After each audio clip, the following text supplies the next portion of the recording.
ಚುನಾವಣಾ ನ್ಯಾಯಸಮ್ಮತತೆಯ ಬಗ್ಗೆ ಗಂಭೀರ ಅನುಮಾನಗಳೆದ್ದಿರುವಾಗ ಚುನಾವಣಾ ಆಯೋಗ ಯಾಕೆ ಯಾವುದೇ ಪ್ರತಿಕ್ರಿಯೆಯನ್ನು ನೀಡದೆ ಮೌನವಾಗಿದೆ?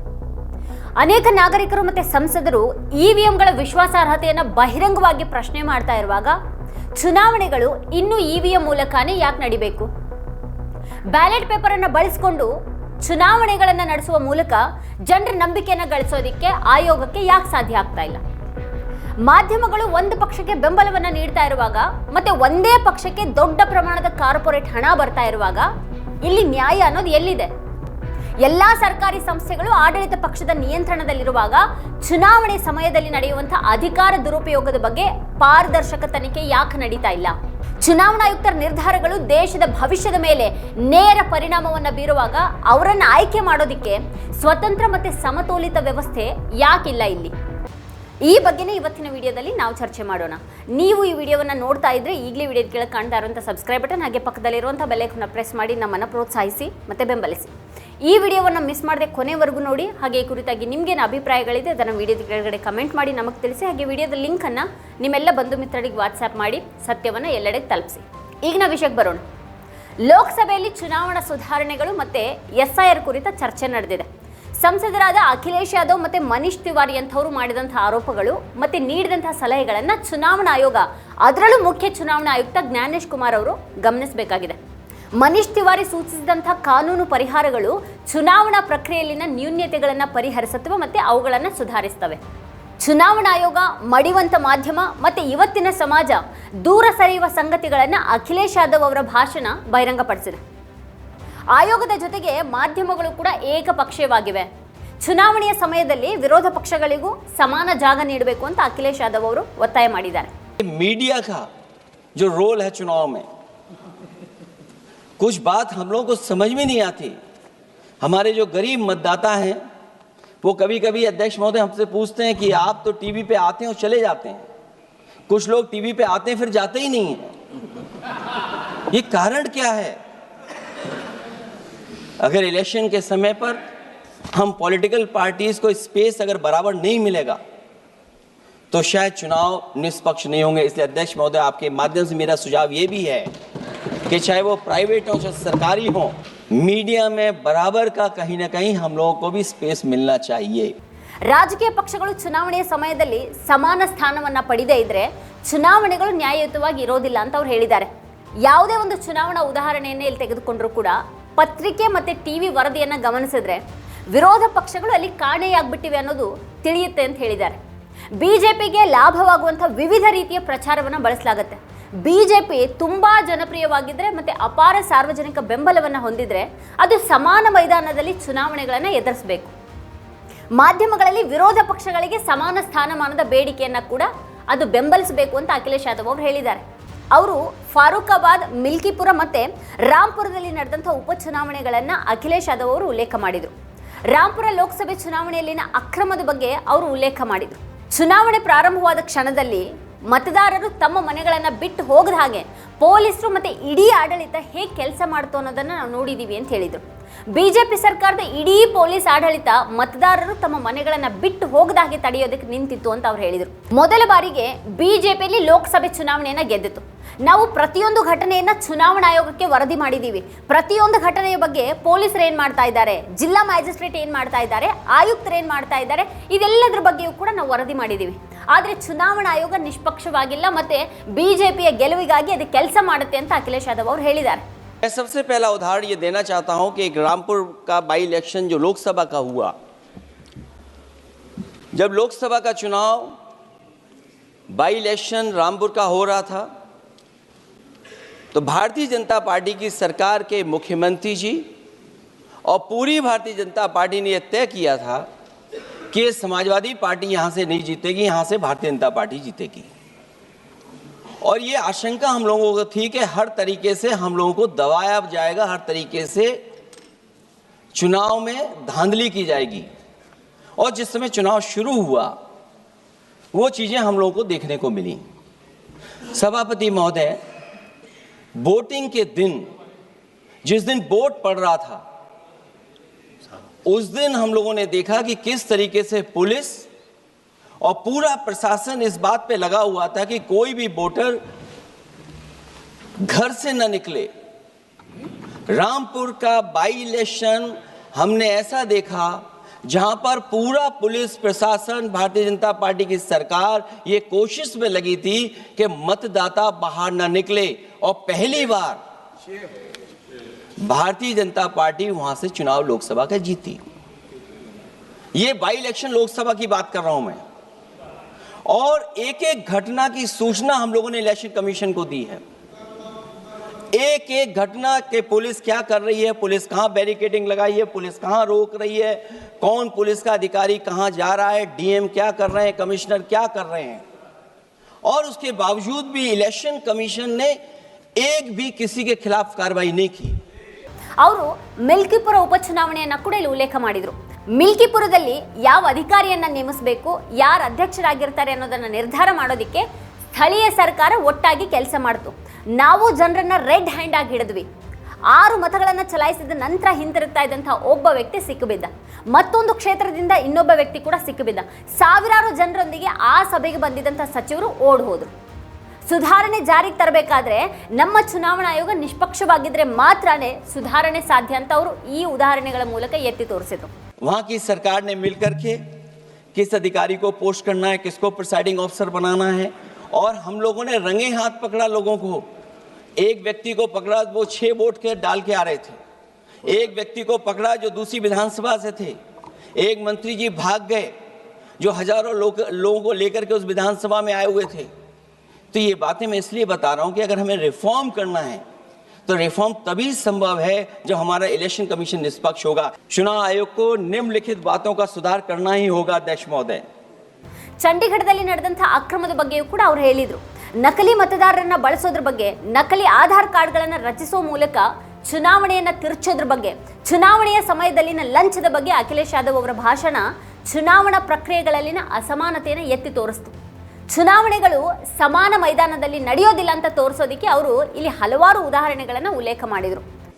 चंडीगढ़ में कैमरे के सामने की चोरी पर, बंदूक तानकर वोटरों को वोट डालने से रोकने पर, उपचुनाव में चुन चुनकर एक अधिकारी पोस्ट करने पर, जीतने के बाद भी सर्टिफिकेट बदल देने पर, चुनाव आयोग को हमारे द्वारा दिए गए हजारों एफिडेविट्स प्राप्त न होने की झूठी बात पर, जबकि हमारे पास जमा करने की रसीद है, वॉशिंग मशीन फार्मूले पर जिसमें एक दिन पहले का भ्रष्टाचारी अगले दिन भद्राचारी हो जाता है और ऊंचे पद पर बैठा दिया जाता है, सत्ताधारियों के पैसे बांटने पर पकड़े जाने पर, सिद्धांतहीन राजनीति पर भी होना चाहिए, चुन चुनकर पीडीए के वोट काटने पर भी होना चाहिए, नकली वोटर से वोट डलवाने पर भी, नकली आधार कार्ड बनाकर चुनावी खेल करने पर, एक वोटर के द्वारा कोई वोट डालने पर, चुनाव के दौरान योजना चलाकर घूस देने पर. ಚುನಾವಣೆಗಳು ನ್ಯಾಯಯುತವಾಗಿ ಇಲ್ಲದೇ ಇದ್ರೆ, ಚುನಾವಣಾ ಆಯೋಗ ಮತ್ತೆ ಆಡಳಿತ ಒಂದು ಪಕ್ಷಕ್ಕೇನೆ ಒಲವನ್ನು ತೋರಿದ್ರೆ, ಮತ್ತೆ ಹೆಚ್ಚಿನ ದೇಣಿಗೆಗಳು ಒಂದು ಪಕ್ಷಕ್ಕೇನೆ ಹೋದ್ರೆ ಆಟದ ಮೈದಾನವು ಅಸಮಾನವಾಗುತ್ತೆ. ಅಸಮಾನತೆ ಭಾರತದ ಪ್ರಜಾಪ್ರಭುತ್ವಕ್ಕೆ ಹಾನಿ ಮಾಡ್ತಾ ಇದೆ, ಮತ್ತೆ ಚುನಾವಣಾ ಪ್ರಕ್ರಿಯೆಯನ್ನು ಹೆಚ್ಚು ಹೆಚ್ಚು ಏಕಪಕ್ಷೀಯವಾಗಿಸ್ತಾ ಇದೆ ಅಂತ ಅಖಿಲೇಶ್ ಯಾದವ್ ಅವರು ಹೇಳಿದರು. इलेक्ट्रल बॉन्ड की तो बात हम इसलिए नहीं करना चाहते हैं क्योंकि हमें तो मिला ही नहीं कुछ।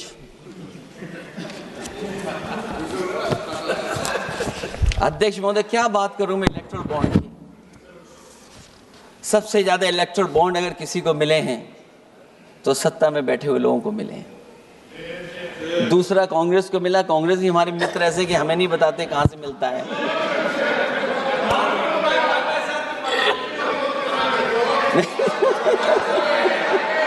अध्यक्ष महोदय, सबसे ज्यादा चुनावी खर्चा इनके पास, दूसरा खर्चा इनके पास। हम लोगों का भी तो कोई ख्याल रखे अध्यक्ष महोदय, वो आप बता देना। तो ये जो इलेक्ट्रॉन बॉन्ड वाला जो खेल है अध्यक्ष महोदय, ये तो दिखाई देने वाला खेल है। उसमें सोचिए कहां हम लोग टिकेंगे, कहां रीजनल पार्टीज टिकेंगी। इसलिए अगर ये तरीका चुनाव होगा, खर्चा कैसे कम हो, इस पे भी इलेक्शन कमीशन को सोचना चाहिए. ಅವರು ಚುನಾವಣಾ ಬಾಂಡ್ಗಳ ವಿಷಯವನ್ನ ಎತ್ತಿದ್ರು. ಫೆಬ್ರವರಿ 2024ರಲ್ಲಿ ಮೋದಿ ಸರ್ಕಾರ ಒಂದು ನಿರ್ಧಾರವನ್ನ ತೆಗೆದುಕೊಂಡಿತ್ತು. ಮತ್ತೆ ಆ ನಿರ್ಧಾರ ಟಾಟಾ ಸಮೂಹದ 2 ಕಂಪನಿಗಳಿಗೆ 44,000 ಕೋಟಿ ರೂಪಾಯಿ ಸಬ್ಸಿಡಿಯನ್ನ ನೀಡಿತು. ಕೆಲ ವಾರಗಳ ನಂತರ ಅದೇ ಟಾಟಾ ಸಮೂಹ ಬಿಜೆಪಿಗೆ 758 ಕೋಟಿ ರೂಪಾಯಿ ದೇಣಿಗೆಯನ್ನ ನೀಡುತ್ತೆ. ಕೇವಲ ಒಂದು ಪಕ್ಷ ಇಷ್ಟು ದೊಡ್ಡ ದೇಣಿಗೆಯನ್ನು ಪಡೆದ್ರೆ ಒಂದು ಪಕ್ಷ ಮಾತ್ರನೇ ಚುನಾವಣೆಯಲ್ಲಿ ಸ್ಪರ್ಧೆ ಮಾಡೋದಕ್ಕೆ ಸಾಧ್ಯ ಅಂತ ಅವ್ರು ಹೇಳಿದರು. ಈಗ ಮತ್ತೊಂದು ರೀತಿ ಶುರುವಾಗಿದೆ. ಇಮೇಜ್ ನಿರ್ಮಾಣಕ್ಕಾಗಿ ಹಣವನ್ನು ಖರ್ಚು ಮಾಡ್ತಾ ಇಲ್ಲ, ಬದಲಿಗೆ ಇತರರ ಇಮೇಜನ್ನು ಹಾಳು ಮಾಡೋದಕ್ಕೆ ಹಣವನ್ನು ಖರ್ಚು ಮಾಡಲಾಗ್ತಾ ಇದೆ ಅಂತ ಅವರು ನಕಾರಾತ್ಮಕ ಪ್ರಚಾರದ ಬಗ್ಗೆ ಹೇಳಿದರು. ನಕಾರಾತ್ಮಕ ಪ್ರಚಾರಗಳನ್ನು ನಡೆಸೋದಕ್ಕೆ ಬಿಜೆಪಿ ಸಾವಿರಾರು ಜನರನ್ನ ಹೊಂದಿದೆ, ಮತ್ತೆ ನಕಾರಾತ್ಮಕ ಪ್ರಚಾರಗಳನ್ನು ನಡೆಸೋದಕ್ಕೆ ಸಾವಿರಾರು ಕೋಟಿ ರೂಪಾಯಿನ ಇಲ್ಲಿ ಖರ್ಚು ಮಾಡುತ್ತೆ ಅಂತ ಅವ್ರು ಹೇಳಿದರು. ಚುನಾವಣೆಗಳು ಸಮೀಪಿಸ್ತಾ ಇದ್ದ ಹಾಗೇನೆ ಸಾಮಾಜಿಕ ಮಾಧ್ಯಮ ಸೇರಿದ ಹಾಗೆ ಪ್ರತಿಯೊಂದು ವೇದಿಕೆಯಲ್ಲೂ ಕೂಡ ಯಾರಾದರೂ ಹೆಚ್ಚು ನಕಾರಾತ್ಮಕ ಪ್ರಚಾರಗಳನ್ನು ನಡೆಸ್ತಾ ಇದ್ದಾರೆ ಅಂತ ಅಂದ್ರೆ ಅದು ಬಿಜೆಪಿ ಅಂತ ಹೇಳಿದರು. इधर एक नई चीज है, नया जमाना है, तो नई चीज है सोशल मीडिया। पहली बार देखने को मिल रहा है कि जहां पर इमेज बनाने के लिए पैसा नहीं खर्च किया जा रहा, अध्यक्ष महोदय, दूसरे की इमेज कैसे खराब की जाए उसके लिए पैसा खर्च किया जाता है। जो नकारात्मक जितना कैंपेन है, मैं अध्यक्ष महोदय दावे के साथ कह सकता हूं, हमारे पास कोई एजेंसी नहीं है, कोई सोशल मीडिया टीम नहीं है जो हम नेगेटिव कैंपेन रन कराते हों, लेकिन भारतीय जनता पार्टी के पास हजारों ऐसे लोग हैं और हजारों करोड़ रुपए इस बात के लिए खर्च करते हैं कि नेगेटिव कैंपेन कैसे रन किया जाए। और जितना जितना चुनाव करीब आता है उतना सोशल मीडिया से लेकर के हर प्लेटफॉर्म पर नेगेटिव कैंपेन अगर कोई कर रहा है तो वो कर रहा है भारतीय जनता पार्टी के लोग। ಯಾರಾದರೂ ಹೆಚ್ಚಿನ ಚುನಾವಣಾ ಬಾಂಡ್ಗಳನ್ನು ಪಡೆದಿದ್ರೆ ಅದು ಅಧಿಕಾರಾರೂಢ ಬಿಜೆಪಿ, ಹಾಗೆ ಎರಡನೇ ಅತ್ಯಧಿಕ ದೇಣಿಗೆಯನ್ನು ಪಡೆದಿರೋದು ಕಾಂಗ್ರೆಸ್. ಈ ಚುನಾವಣಾ ಬಾಂಡ್ಗಳ ಆಟ ಗೋಚರಿಸುವಂಥ ಆಟ ಆಗಿದೆ. ನಾವು ಎಲ್ಲಿ ನಿಲ್ತೀವಿ ಮತ್ತು ಪ್ರಾದೇಶಿಕ ಪಕ್ಷಗಳು ಎಲ್ಲಿ ನಿಲ್ತಿವೆ ಅನ್ನೋದ್ರ ಕುರಿತು ಯೋಚನೆ ಮಾಡಬೇಕಾಗಿದೆ ಅಂತ ಹೇಳಿದರು. ಇಂಥ ಚುನಾವಣಾ ವಿಧಾನದಲ್ಲಿ ಚುನಾವಣಾ ಆಯೋಗ ವೆಚ್ಚ ಹೇಗೆ ಕಡಿಮೆ ಮಾಡೋದು ಅನ್ನೋದ್ರ ಕಡೆಗೆ ನೋಡಬೇಕಾಗಿದೆ ಅಂತ ಹೇಳಿದರು. ಚುನಾವಣೆಗಳು ನ್ಯಾಯಯುತವಾಗಿದೆ. 2027ರಲ್ಲಿ ಉತ್ತರ ಪ್ರದೇಶದಲ್ಲಿ ಬಿಜೆಪಿ ಒಂದೇ ಒಂದು ಸ್ಥಾನ ಕೂಡ ಗೆಲ್ಲೋದಿಲ್ಲ ಅಂತ ಅಖಿಲೇಶ್ ಯಾದವ್ ಅವರು ಹೇಳಿದರು. ಬ್ಯಾಲೆಟ್ ಪೇಪರ್ಗಳನ್ನು ಬಳಸಿಕೊಂಡು ಚುನಾವಣೆ ನಡೆಸಬೇಕು ಅಂತ ಅವರು ಒತ್ತಾಯ ಮಾಡಿದರು. ಇನ್ನು ಕಾಂಗ್ರೆಸ್ ಸಂಸದ ಮನೀಶ್ ತಿವಾರಿ ಅವರ ಎಲ್ಲಾ ಸಲಹೆಗಳನ್ನು ಕೂಡ ಅಖಿಲೇಶ್ ಅವರು ಬೆಂಬಲಿಸಿದರು. ತಿವಾರಿ ಬ್ಯಾಲೆಟ್ ಪೇಪರ್ಗಳನ್ನು ಬಳಸಿಕೊಂಡು ಚುನಾವಣೆಗಳನ್ನು ಒತ್ತಾಯ ಮಾಡಿದ್ದಾರೆ. ಕಾಂಗ್ರೆಸ್ ತಡವಾಗಿ ಎಚ್ಚರಗೊಂಡಿದೆ, ಆದರೆ ಇದು ಸರಿಯಾದಂಥ ಮಾರ್ಗ. ತಾಂತ್ರಿಕವಾಗಿ ನಮಗಿಂತ ಬಹಳ ಮುಂದಿರುವಂತಹ ಜಪಾನ್ ಅಂತಹ ಮುಂದುವರಿದ ದೇಶಗಳು ಇವಿಎಂಗಳನ್ನು ಬದಿಗಿಟ್ಟಿರುವಾಗ ನಾವ್ಯಾಕೆ ಇನ್ನೂ ಕೂಡ ಅವುಗಳನ್ನು ಬಳಸ್ತಾ ಇದ್ದೀವಿ ಅಂತ ಅವ್ರು ಕೇಳಿದರು. ಜರ್ಮನಿ ಅಂತ ದೇಶ ಮತಪತ್ರದ ಮೂಲಕ ಚುನಾವಣೆಯನ್ನು ನಡೆಸ್ತಾ ಇದ್ರೆ ಭಾರತ ಯಾಕೆ ಮತಪತ್ರಗಳಿಗೆ ಬದಲಾಗ್ತಾ ಇಲ್ಲ ಅಂತ ಅಖಿಲೇಶ್ ಯಾದವ್ ಅವರು ಕೇಳಿದರು. भारत की और जापान की तुलना करने हम कहाँ खड़े हैं? अगर वो संपन्न देश जो टेक्नोलॉजी में हमसे कई गुना आगे हैं, अगर वो स्वीकार नहीं कर रहे ईवीएम, तो आखिरकार हम ईवीएम को क्यों स्वीकार कर रहे हैं? अगर उन देशों में लोकतंत्र है और बैलेट से वोट पड़ रहा है, तो यहाँ पर भी बैलेट से वोट पड़ना चाहिए। और जो मेरी जानकारी जहाँ तक पहुँचती और जानकारी है मुझे, वो जानकारी ये कहती है कि जर्मनी में अगर आप ईवीएम से वोट डालेंगे तो वो अनकॉन्स्टिट्यूशनल माना जाएगा। सोचो, जर्मनी जैसा देश बैलेट पेपर से वोट डलवा रहा है, तो आखिरकार भारत जैसा देश हम बैलेट पे क्यों नहीं जा रहे हैं? ಅಖಿಲೇಶ್ ಯಾದವ್ ಅವರಿಗಿಂತ ಮೊದಲು ಮನೀಶ್ ತಿವಾರಿ ಅವರು ಇದ್ರ ಬಗ್ಗೆ ಮಾತಾಡಿದ್ರು. ಅವ್ರ ಭಾಷಣ ಚುನಾವಣಾ ಸುಧಾರಣೆಗಳತ್ತ ದಾರಿ ತೋರಿಸ್ತು. ತಿವಾರಿ ಅವರು ಹೇಳಿದ್ರಲ್ಲಿ ತಕ್ಷಣನೇ ಜಾರಿಗೆ ತರಲಾಗದಂಥ ಯಾವುದೂ ಇರಲಿಲ್ಲ. ಆದರೆ ಚುನಾವಣಾ ಆಯೋಗ ಅಥವಾ ಮೋದಿ ಸರ್ಕಾರ ಇದನ್ನ ತರುವಂಥ ಧೈರ್ಯ ಮಾಡುತ್ತಾ? ಮನೀಶ್ ತಿವಾರಿ ಅವರು SIRಗೆ ಸವಾಲು ಹಾಕಿದ್ರು. ಇಲ್ಲಿ ಚುನಾವಣಾ ಆಯುಕ್ತರ ನೇಮಕಾತಿಯನ್ನು ಸುಧಾರಿಸುವಂಥ ಮಾರ್ಗಗಳನ್ನು ಅವರು ಸೂಚಿಸಿದರು. ಚುನಾವಣೆಗೂ ಮೊದಲು ಸರ್ಕಾರಿ ಹಣದ ವಿತರಣೆಯ ಬಗ್ಗೆಯೂ ಕೂಡ ಅವರು ಪ್ರಶ್ನೆಗಳನ್ನು ಎತ್ತಿದ್ರು, ಮತ್ತೆ ಅದನ್ನು ನಿಲ್ಲಿಸೋದಕ್ಕೆ ಕಾನೂನು ಮಾರ್ಗವನ್ನು ಸೂಚಿಸಿದರು. ಮತಪತ್ರದ ಮೂಲಕ ಮತದಾನ ಮಾಡಬೇಕು ಅಥವಾ 100% ವಿವಿಪ್ಯಾಟ್ ಸ್ಲಿಪ್ಗಳನ್ನು ಎಣಿಸಬೇಕು ಅಂತ ಅವ್ರು ಹೇಳಿದರು. ಇನ್ನು ಇವಿಎಂಗಳನ್ನು ತಿರುಚಲಾಗ್ತಾ ಇದೆ ಅಂತ ನಾನು ಹೇಳ್ತಾ ಇಲ್ಲ, ಆದರೆ ಹಾಗಾಗಬಹುದು ಅಂತ ಜನರು ಕಳವಳವನ್ನು ವ್ಯಕ್ತಪಡಿಸ್ತಾ ಇದ್ದಾರೆ ಅಂತ ಹೇಳ್ತಾ ಇದ್ದೀನಿ. ಮತ್ತೆ ಪ್ರಜಾಪ್ರಭುತ್ವದಲ್ಲಿ ಜನರು ನಂಬಿಕೆಯನ್ನು ಕಳೆದುಕೊಂಡಾಗ ಅರಾಜಕತೆ ಹರಡುತ್ತೆ ಅಂತ ಅವ್ರು ಹೇಳಿದರು. ये नहीं कह रहा कि ईवीएम मैन्युपुलेट हो रहे हैं, मैं ये कह रहा हूं कि लोगों को इस बात की चिंता है कि ईवीएम मैन्युपुलेट हो सकते, और जब आवाम का भरोसा लोकतंत्र में टूटता है तो अराजकता फैलती है। अध्यक्ष जी, अराजकता फैलती है। ಹಾಗೆ ಈ ಇವಿಎಂಗಳ ಮೂಲ ಕೋಡ್ ಯಾರ ಬಳಿ ಇದೆ? ಇವಿಎಂಗಳನ್ನು ತಯಾರಿಸುವಂಥ ಕಂಪನಿಗಳು ಅದನ್ನು ಹೊಂದಿವೆಯಾ ಅಥವಾ ಚುನಾವಣಾ ಆಯೋಗದ ಬಳಿ ಇದೆಯಾ? ಅದು ಇವಿಎಂಗಳ ಮೂಲ ಕೋಡ್ ಯಾರ ಬಳಿ ಇದೆ ಅಂತ ಈ ಹಿಂದೆನೇ ಕೇಳಿದ್ದೆ. ಆ ದಿನ ನನಗೆ ಯಾವುದೇ ಉತ್ತರ ಸಿಗಲಿಲ್ಲ, ಇಲ್ಲಿಯವರೆಗೂ ಕೂಡ ಅದಕ್ಕೆ ಯಾವುದೇ ಉತ್ತರ ಸಿಕ್ಕಿಲ್ಲ ಅಂತ ಹೇಳಿದರು.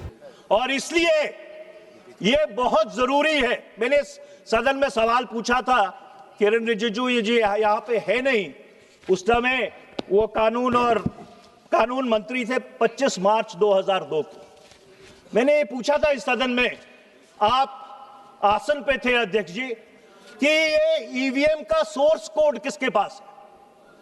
ये ईवीएम का जो सोर्स कोड है ये क्या उन कंपनियों के पास है जो ईवीएम बनाती हैं कि ये चुनाव आयोग के पास है? Who has the source code of these EVMs? I did not receive an answer that day. I have not received an answer till now. और मैं आज आपके माध्यम से पूछना चाहता हूं कि सरकार को चुनाव आयोग से ये बात पूछकर हम लोगों को बतानी चाहिए कि क्या उसका सोर्स कोड जो मदरबोर्ड प्रोग्राम होता है वो उनके पास है कि उन कंपनियों के पास है जो ये मशीनें बनाते हैं। Source code motherboard program ಅದ್ರ ಬಳಿ ಇದೆಯಾ ಅಥವಾ ಈ ಯಂತ್ರಗಳನ್ನು ತಯಾರಿಸುವಂತ ಕಂಪನಿಗಳ ಬಳಿ ಇದೆಯಾ ಅಂತ ತಿಳಿಸೋದಕ್ಕೆ ಸರ್ಕಾರ ಚುನಾವಣಾ ಆಯೋಗನ ಕೇಳಬೇಕು ಅಂತ ಅವರು ಒತ್ತಾಯ ಮಾಡಿದರು. ಹಾಗೆ ಇವಿಎಂನ ಬಳಸ್ತಾ ಇದ್ದಂಥ ಅನೇಕ ದೇಶಗಳು ಮತಪತ್ರಗಳಿಗೆ ಮರಳಿವೆ ಅಂತ ಮನೀಶ್ ತಿವಾರಿ ಅವರು ಹೇಳಿದರು. ಮುಂದಿನ ಕೆಲವು ತಿಂಗಳುಗಳಲ್ಲಿ 6 ರಾಜ್ಯಗಳಲ್ಲಿ ಚುನಾವಣೆಗಳು ನಡೆಯಲಿವೆ. ಒಂದು ಪ್ರಯೋಗವಾಗಿ ಚುನಾವಣಾ ಆಯೋಗ ಈ ರಾಜ್ಯಗಳಲ್ಲಿ ಕಾಗದದ ಮತಪತ್ರಗಳನ್ನು ಬಳಸಿ ಚುನಾವಣೆಗಳನ್ನು ನಡೆಸಬಹುದು. ಕೇರಳ, ತಮಿಳುನಾಡು, ಪಶ್ಚಿಮ ಬಂಗಾಳ, ಅಸ್ಸಾಂ ಮತ್ತು ಪುದುಚೇರಿಯಲ್ಲಿ ಚುನಾವಣೆಗಳು ನಡೆಯಲಿವೆ. ಪೇಪರ್ ಬ್ಯಾಲೆಟ್ಗಳನ್ನು ಬಳಸಿಕೊಂಡು ಈ ಚುನಾವಣೆಗಳನ್ನು ನಡೆಸಿ ಸತ್ಯ ಹೊರಗೆ ಬರುತ್ತೆ ಅಂತ ಹೇಳಿದರು. ಚುನಾವಣಾ ಆಯೋಗ ಚುನಾವಣೆಗಳನ್ನು ನಡೆಸಬೇಕು. ಚುನಾವಣಾ ಆಯೋಗಕ್ಕೆ ಇದರಿಂದ ಏನು ವ್ಯತ್ಯಾಸ? ಅದು ಇವಿಎಂಗಳ ಮೂಲಕ ಆಗಲಿ ಅಥವಾ ಪೇಪರ್ ಬ್ಯಾಲೆಟ್ಗಳ ಮೂಲಕ ಆಗಲಿ ಎಣಿಕೆ ಮಾಡೋದಕ್ಕೆ 3 ಅಥವಾ 4 ದಿನಗಳು ಬೇಕಾದರೂ ಜನರ ವಿಶ್ವಾಸಾರ್ಹತೆ ಗಳಿಸೋದು ಇಲ್ಲಿ ಮುಖ್ಯ ಅಂತ ಹೇಳಿದರು. 6 प्रदेशों में चुनाव होने जा रहे हैं। केरल, तमिलनाडु, पश्चिम बंगाल, असम, पुडुचेरी। पेपर बैलेट पे करा लीजिए ना चुनाव। दूध का दूध, पानी का पानी हो जाएगा। एक देखिए, चुनाव आयोग को तो चुनाव करवाना है। चुनाव आयोग को तो चुनाव करवाना है। चुनाव आयोग को क्या फर्क पड़ता है ईवीएम से हो या पेपर बैलेट से हो?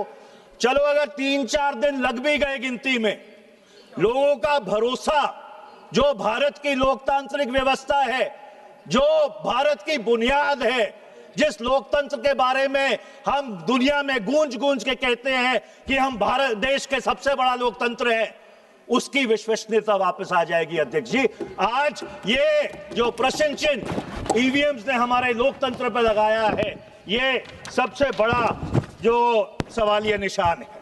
ಮನೀಶ್ ತಿವಾರಿ ಮತದಾರರ ಪಟ್ಟಿಯನ್ನು ತಿದ್ದುಪಡಿ ಮಾಡುವಂಥ ಚುನಾವಣಾ ಆಯೋಗದ ಅಧಿಕಾರದ ಬಗ್ಗೆ ವಿವರಿಸಿದರು. ಇಡೀ ರಾಜ್ಯ ಅಥವಾ ಇಡೀ ದೇಶಾದ್ಯಂತ SIR ಅನ್ನು ನಡೆಸೋದಕ್ಕೆ ಚುನಾವಣಾ ಆಯೋಗಕ್ಕೆ ಯಾವುದೇ ಕಾನೂನು ಅಧಿಕಾರ ಇಲ್ಲ ಅಂತ ಅವರು ಹೇಳಿದರು. ಚುನಾವಣಾ ಆಯೋಗ ಯಾವ ರೀತಿಯ ದೂರುಗಳನ್ನು ಸ್ವೀಕರಿಸಿದೆ ಮತ್ತು ಯಾವ ರೀತಿಯ ತನಿಖೆ ನಿರ್ದಿಷ್ಟ ರಾಜ್ಯಗಳಲ್ಲಿ ಮತ್ತು ಈಗ ದೇಶಾದ್ಯಂತ SIR ನಡೆಸುವಂಥ ನಿರ್ಧಾರಕ್ಕೆ ಕಾರಣ ಆಯಿತು ಅಂತ ಬಹಿರಂಗಪಡಿಸಬೇಕು ಅಂತ ಅವ್ರು ಹೇಳಿದರು. ಎಲ್ಲ ದೂರುಗಳನ್ನು ಸದನದಲ್ಲಿ ಮಂಡಿಸಬೇಕು ಅಂತ ಮನೀಶ್ ತಿವಾರಿ ಅವರು ಒತ್ತಾಯ ಮಾಡಿದರು. ಸಂವಿಧಾನ ಅಥವಾ ಕಾನೂನಿನಲ್ಲಿ SIRಗೆ ಅವಕಾಶ ಇಲ್ಲ. ಮತದಾರರ ಪಟ್ಟಿಯೊಂದಿಗೆ ಯಾವುದೇ ಪ್ರದೇಶದಲ್ಲಿ ಯಾವುದೇ ವ್ಯತ್ಯಾಸಗಳು ಇದ್ದರೆ ಚುನಾವಣಾ ಆಯೋಗಕ್ಕೆ SIR ನಡೆಸುವಂಥ ಅಧಿಕಾರವನ್ನು ನೀಡಲಾಗಿದೆ. ಮತ್ತು ಯಾವುದೇ ಮತದಾರರ ಪಟ್ಟಿ ಸರಿಯಾಗಿ ಇಲ್ಲದೇ ಇದ್ದರೆ ಅವುಗಳನ್ನು ಸರಿಪಡಿಸೋದಕ್ಕೆ ಈ SIR ಅನ್ನು ನಡೆಸಬಹುದು. ಆದರೆ ಇಡೀ ರಾಜ್ಯಕ್ಕೆ SIR ಅನ್ನು ನಡೆಸೋದಕ್ಕೆ ಸಾಧ್ಯ ಇಲ್ಲ ಅಂತ ಅವ್ರು ಹೇಳಿದರು. SIR ಅನ್ನು ನಡೆಸೋದಕ್ಕೆ ಬಯಸಿದರೆ ಪ್ರತಿ ಕ್ಷೇತ್ರದಲ್ಲಿ ಕಾಣುವಂಥ ದೋಷಗಳನ್ನು ದಾಖಲಿಸಿ ಅವುಗಳನ್ನು ಸಾರ್ವಜನಿಕರ ಎದುರು ಇಟ್ಟು ನಂತರ ನಡೆಸಬಹುದು. ಆ ಕಾರಣಗಳು ಲಿಖಿತವಾಗಿ ಎಲ್ಲಿ ದಾಖಲಾಗಿವೆ ಅಂತ ತಿವಾರಿ ಅವರು ಪ್ರಶ್ನೆ ಮಾಡಿದರು. ಸರ್ಕಾರ ಚುನಾವಣಾ ಆಯೋಗದಿಂದ ಕಾರಣಗಳನ್ನು ತಿಳಿದುಕೊಂಡು ಪ್ರತಿ ಕ್ಷೇತ್ರದಲ್ಲಿ ಮತ್ತು ಪ್ರತಿ ಕ್ಷೇತ್ರದಲ್ಲಿನ ವ್ಯತ್ಯಾಸಗಳನ್ನು ವಿವರಿಸುವ ಮೂಲಕ ಸದನದ ಮುಂದಿಡಬೇಕು ಅಂತ ಅವರು ಒತ್ತಾಯ ಮಾಡಿದರು. ಚುನಾವಣಾ ಆಯೋಗ ದೂರನ್ನು ಸ್ವೀಕರಿಸಿದೆಯಾ? ಆ ದೂರಿನ ಆಧಾರದ ಮೇಲೆ ವಿಚಾರಣೆಯನ್ನು ನಡೆಸಿದಾರಾ? ಮತ್ತು ವಿಚಾರಣೆ ನಡೆಸಿದ ನಂತರ ಅವರು ಒಂದು ನಿರ್ದಿಷ್ಟ ಕ್ಷೇತ್ರದಲ್ಲಿ SIR ಅನ್ನು ನಡೆಸಬೇಕು ಅಂತ ತೀರ್ಮಾನ ಮಾಡಿದ್ರೆ ಅದಕ್ಕೆ ಕಾರಣಗಳನ್ನು ಬಹಿರಂಗಪಡಿಸಬೇಕು ಅಂತ ಹೇಳಿದರು. ದುರಾದೃಷ್ಟವಶಾತ್ ಚುನಾವಣಾ ಆಯೋಗ SIR ನಡೆಸುವಂಥ ಅಧಿಕಾರವನ್ನು ಹೊಂದಿದೆಯಾ ಅನ್ನುವಂಥ ಒಂದು ಮೂಲಭೂತ ಪ್ರಶ್ನೆಯನ್ನು ನ್ಯಾಯಾಲಯದಲ್ಲಿಯೂ ಕೂಡ ಚರ್ಚೆ ಮಾಡಲಾಗಿಲ್ಲ ಅಂತ ಅವ್ರು ಹೇಳಿದರು. SIR ಅನ್ನು ಹೇಗೆ ನಡೆಸಲಾಗ್ತಾ ಇದೆ ಅಂತ ತಿಳಿಯುವಂಥ ಹಕ್ಕು ಈ ದೇಶಕ್ಕೆ ಇದೆ ಅಂತ ಹೇಳಿದರು. ना संविधान में ना कानून में स्पेशल इंटेंसिव रिवीजन का कोई प्रावधान है। ये सिर्फ एक अख्तियार चुनाव आयोग को दिया गया था कि अगर किसी क्षेत्र में कोई गड़बड़ी है इलेक्टोरल रोल के साथ, कोई मतदाता सूची ठीक नहीं है, तो उसको ठीक करने के लिए for reasons to be recorded in writing and reasons to be made public, तो ही आप SIR कर सकते हैं। आप पूरे बिहार के लिए SIR नहीं कर सकते, आप पूरे केरल के लिए SIR नहीं कर सकते, आप पूरे पश्चिम बंगाल के लिए एसआईआर नहीं कर सकते। आप एसआईआर अगर करना चाहते हैं तो हर कॉन्स्टिट्यूएंसी में, हर चुनाव क्षेत्र में अलग अलग जो आपको खामियां लगती हैं, उन खामियों को रिकॉर्ड करके इन राइटिंग उसको सार्वजनिक करके फिर आप कर सकते हैं। मैं सरकार से पूछना चाहता हूं कि कहां है वो रीजंस रिकॉर्डेड इन राइटिंग। सरकार को चुनाव आयोग से वो जो कारण है उनको अपने संज्ञान में लेकर सदन के पटल पर रखना चाहिए कि कौन सी कॉन्स्टिट्यूएंसी में, कौन सी चुनाव क्षेत्र में कहां पे गड़बड़ है, क्या कंप्लेंट चुनाव आयोग को मिली और उस कंप्लेंट के आधार पर क्या उन्होंने इंक्वायरी की और क्या इंक्वायरी करने के बाद वो अगर इस निष्कर्ष पर पहुंचे हैं कि एसआईआर एक चुनाव क्षेत्र में होना चाहिए तो उसके जो कारण हैं वो सार्वजनिक होने चाहिए। और दुर्भाग्यपूर्ण बात यह है कि इस बुनियादी प्रश्न के ऊपर कि चुनाव आयोग को एसआईआर कराने का अख्तियार है कि नहीं, ये दुर्भाग्यपूर्ण बात है कि अदालत में भी इसकी चर्चा नहीं हुई। ये होनी चाहिए थी। और आज मैं सरकार से मांग करना चाहता हूं कि हर संसदीय क्षेत्र, हर असेंबली क्षेत्र जहां पे एसआईआर हो रहा है उसके कारण क्या है वो सदन के पटल पे रखने चाहिए। देश को ये जानने का हक है कि ये एसआईआर किस तरह से करवाया जा रहा है। ಇನ್ನು ಚುನಾವಣಾ ಆಯುಕ್ತರ ನೇಮಕಾತಿಗೆ ಸಂಬಂಧಪಟ್ಟ ಹಾಗೆ ಮನೀಶ್ ತಿವಾರಿ ಅವರು ಇಲ್ಲಿ ಬಹಳ ಮುಖ್ಯವಾದಂತಹ ಸಲಹೆಯನ್ನ ನೀಡಿದರು. ಚುನಾವಣಾ ಆಯೋಗದ ನೇಮಕಾತಿ ಸಮಿತಿಯಲ್ಲಿ ವಿರೋಧ ಪಕ್ಷದ 2 ಸದಸ್ಯರು ಇರಬೇಕು. ಲೋಕಸಭೆಯ ಜೊತೆಗೆ ರಾಜ್ಯಸಭೆಯ ವಿರೋಧ ಪಕ್ಷದ ನಾಯಕನನ್ನು ಕೂಡ ಆರಿಸಿಕೊಳ್ಳಬೇಕು. ಅಲ್ಲದೆ ಸುಪ್ರೀಂ ಕೋರ್ಟ್ ಮುಖ್ಯ ನ್ಯಾಯಮೂರ್ತಿಗಳನ್ನು ಸೇರಿಸಬೇಕು. ಇದು ಆಯ್ಕೆ ಸಮಿತಿಗೆ ಒಂದು ಸಮತೋಲನವನ್ನು ತರಬಹುದು ಅಂತ ಹೇಳಿದರು. ಇನ್ನು ಚುನಾವಣಾ ಆಯೋಗದ ಬಗ್ಗೆ ಸಾರ್ವಜನಿಕರ ಅನುಮಾನಗಳನ್ನು ನಿವಾರಿಸುವಲ್ಲಿ ಇದು ಬಹಳನೇ ಮುಖ್ಯವಾದಂಥ ಪಾತ್ರವನ್ನು ವಹಿಸುತ್ತೆ. ಪ್ರಸ್ತುತ ಚುನಾವಣಾ ಆಯುಕ್ತರನ್ನ ಆಯ್ಕೆ ಮಾಡುವಂಥ ಸಮಿತಿಯಲ್ಲಿ ಸರ್ಕಾರದ ಪ್ರಾಬಲ್ಯ ಇದೆ ಅಂತ ಅವ್ರು ಹೇಳಿದರು. ಇನ್ನು ಚುನಾವಣಾ ಆಯೋಗ ನಿಷ್ಪಕ್ಷವಾಗಿ ಕಾರ್ಯನಿರ್ವಹಿಸುತ್ತೆ ಅಂತ ಎಲ್ಲರೂ ಕೂಡ ನಿರೀಕ್ಷೆಯನ್ನ ಮಾಡಿದ್ರು. ಆದರೆ ಅನೇಕ ಸಂಸದರು ಮತ್ತು ಈ ದೇಶದ ಅನೇಕ ಜನರು ಚುನಾವಣಾ ಆಯೋಗದ ನಿಷ್ಪಕ್ಷತೆಯನ್ನು ಪ್ರಶ್ನೆ ಮಾಡುವಂಥ ಅಗತ್ಯ ಬಂದಿರೋದು ಬಹಳ ದುರಾದೃಷ್ಟಕರ ಅಂತ ತಿವಾರಿ ಅವರು ಹೇಳಿದರು. अब चुनाव आयोग को अख्तियार दिए धारा 324 से लेके 329 के तहत, और उस चुनाव आयोग से सब लोगों की उम्मीद थी कि वो एक निष्पक्ष एम्पायर होके काम करेगा।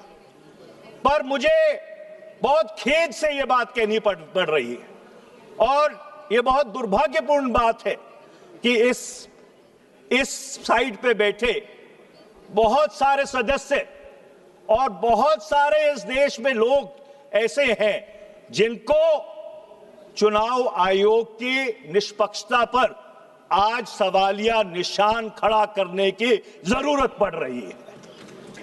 और अगर सबसे पहला कोई चुनाव सुधार इस देश में होना चाहिए अध्यक्ष जी, तो वो चुनाव सुधार होना चाहिए जो कानून 2023 में बना था, जो इलेक्शन कमीशन के जो सदस्य हैं उनके चयन को लेकर जो कानून बना था, जो उसकी धारा 7 है, उसकी सिलेक्शन कमेटी में माननीय प्रधानमंत्री, नेता विपक्ष लोकसभा और एक कैबिनेट मंत्री जिसको प्रधानमंत्री सुनिश्चित करते हैं, वो 3 लोगों की समिति है। मेरा ये सुझाव है कि इसमें 2 सदस्य और जोड़े जाने चाहिए, एक नेता विपक्ष राज्यसभा और दूसरा नामजद तौर पर भारत के मुख्य न्यायाधीश the chief justice of India. तो 2 लोग सरकार से रहेंगे, 2 लोग विपक्ष से रहेंगे और एक उसमें चीफ जस्टिस ऑफ इंडिया मुख्य न्यायाधीश रहेंगे। और अध्यक्ष जी, अगर ऐसी समिति बनेगी तो फिर ठीक से खेला होगा। और ये जो लोगों के मन में भ्रम है चुनाव आयोग को लेकर, उसको शांत करने में बहुत एक अहम रोल प्ले करेगा। ಮನೀಶ್ ತಿವಾರಿ ಅವರು ತಮ್ಮ ಭಾಷಣದಲ್ಲಿ ಬಹಳ ಸ್ಪಷ್ಟವಾಗಿ ಈ ಎಸ್ಐಆರ್ ಅನ್ನು ತಕ್ಷಣನೇ ರದ್ದುಗೊಳಿಸೋದಕ್ಕೆ ಹೇಳಿದರು. ನಗದು ವರ್ಗಾವಣೆಯನ್ನು ನಿಲ್ಲಿಸಬೇಕು ಮತ್ತು ಚುನಾವಣಾ ಆಯೋಗದ ನೇಮಕಾತಿಯಲ್ಲಿ ಸಮತೋಲನವನ್ನು ತರಬೇಕು. ಇದರಿಂದ ಭಾರತದ ಜನರು ಪ್ರಜಾಪ್ರಭುತ್ವ ಮತ್ತು ಅದರ ಪ್ರಕ್ರಿಯೆಗಳಲ್ಲಿ ನಂಬಿಕೆಯನ್ನು ಉಳಿಸ್ಕೊಳ್ತಾರೆ ಅಂತ ಅವ್ರು ಹೇಳಿದರು. ಅವ್ರ ಮಾತುಗಳನ್ನು ಸ್ವೀಕರಿಸುವಂಥ ಒಂದು ಮನಸ್ಥಿತಿ ಈ ಸರ್ಕಾರಕ್ಕೆ ಅಥವಾ ಚುನಾವಣಾ ಆಯೋಗಕ್ಕೆ ಇದೆಯಾ ಅನ್ನೋದೇ ದೊಡ್ಡ ಪ್ರಶ್ನೆ ಈಗ. ವೀಕ್ಷಕರೇ, ಕುರಿತು ನೀವೇನು ಹೇಳ್ತೀರಿ? ನಿಮ್ಗೇನು ಅನ್ಸುತ್ತೆ? ಏನು ಅಭಿಪ್ರಾಯ ಇದೆ ಅದನ್ನು ವಿಡಿಯೋದ ಕೆಳಗಡೆ ಕಮೆಂಟ್ ಮಾಡಿ ನಮಗೆ ತಿಳಿಸಿ. ಇದೇ ಹೊತ್ತಿನ ಸ್ಪೆಷಲ್ ನೋಡ್ತಾ ಇರಿ ವಾರ್ತಾಭಾರತಿ. ನೀವಿನ್ನೂ ವಾರ್ತಾಭಾರತಿ ಯೂಟ್ಯೂಬ್ ಚಾನಲನ್ನು ಸಬ್ಸ್ಕ್ರೈಬ್ ಮಾಡಿಲ್ಲ ಅನ್ನೋದಾದರೆ ಈ ಕೂಡಲೇ ಸಬ್ಸ್ಕ್ರೈಬ್ ಮಾಡಿ, ಹಾಗೆ ಪಕ್ಕದಲ್ಲೇ ಇರುವಂಥ ಬೆಲ್ ಐಕಾನ್ನ ಪ್ರೆಸ್ ಮಾಡಿ ನಮ್ಮನ್ನು ಪ್ರೋತ್ಸಾಹಿಸಿ.